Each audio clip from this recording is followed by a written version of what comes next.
Are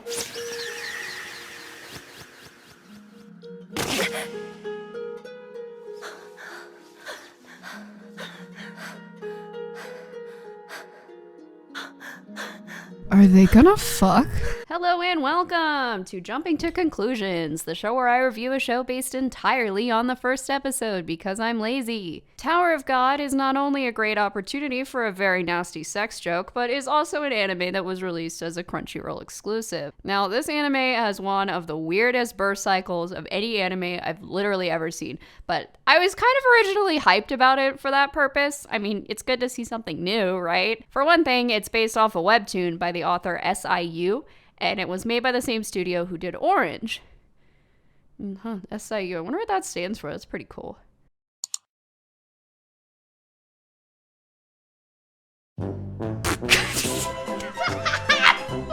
Oh, God! It's a Korean manhwa, which I think is pretty cool. I mean, there's always been some very interesting stories that don't normally get anime releases, so I think it's pretty neat that they gave the man an opportunity, even if this anime sucks more than a MILF on holiday. Oops, did I spoil my opinions about it? Look, okay, I haven't read the webtoon, and I have only seen one episode, so take this video with a grain of salt the size of this girl's tits, but I do think this anime has literally one of the worst first episodes I've ever seen. Let's start with the opening credits. Yes, we have already hit a hurdle at the opening credits. Okay, this is nitpicky. I know it's nitpicky, but like, Jesus Christ, does that just look fucking terrible? I mean, there's like 3 fucking fonts in this shot alone. Why is the header smaller than the fucking credit? I can't! We start with Discount Suzaku here, confessing to Anne of Green Gables that he doesn't want her to go climb this weird tower, where if you get to the top, you get to be God. She tells him to fuck off because she's gonna do it anyway, and then this really fake-looking CGI flower petal dissolves in his face after she gets beamed up to the mothership. And this seems like a good place to talk about how fucking terrible everything looks. You know, for one thing, the style is incredibly inconsistent. This cool Yu-Gi-Oh looking motherfucker here has like a completely different line art and shading style as opposed to like everything else, which is really distracting. The other characters have this almost like sketch-like line art and very solid cell shading. Kind of almost, you see in Attack on Titan, very heavy lines.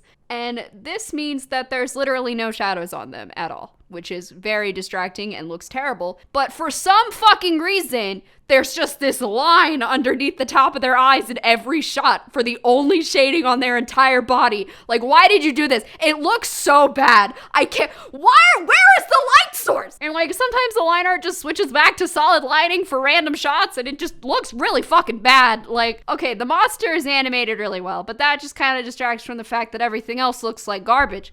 And speaking of garbage, let's talk about the writing. And all of these characters act so fucking weird. For one thing, the show throws like 30 different terms at you from the beginning, and I know none of you are studying during this quarantine, so don't pretend like you can follow what the fuck they're saying. And also, this girl just randomly shows up and like kicks this guy in the face, and then she's like, oh, you don't belong here, you're gonna die. And then she like fucking kisses him and gives him a sword, and she's like, you're cute. And this happens in like 2 minutes. And the main character just doesn't even question this. He's like, oh yeah, I mean, I guess I'm here now. I don't know how I got here or whatever, but yeah, I guess I'll just go die because my gal pal is in the fucking cosmos and I gotta go see her. So this weird bunny looking thing tells him to break this ball and he's like, sure, but then he can't. So he asks the sword for help and then the sword grows tits and is like, yeah, sure, I'll help you. You're cute.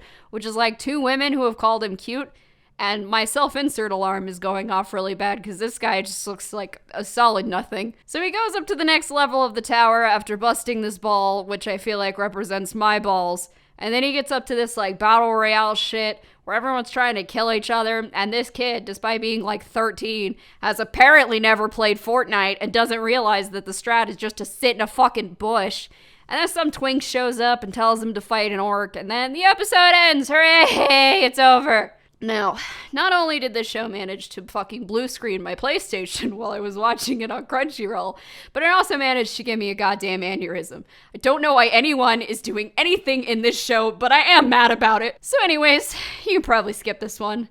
It's not even entertainingly bad like Darwin's Game or like King's Game. I legit like cheered whenever the ads came on Crunchyroll so I could get a break from this goddamn shit. You know what you should watch instead? Tower of Jiraga. Anybody remember Tower of Jiraga? Probably showing my age here, which is not very ladylike, but Tower of Jiraga was a good anime, which makes better use of this concept. So go watch that instead. Pass up this bullshit. Peace.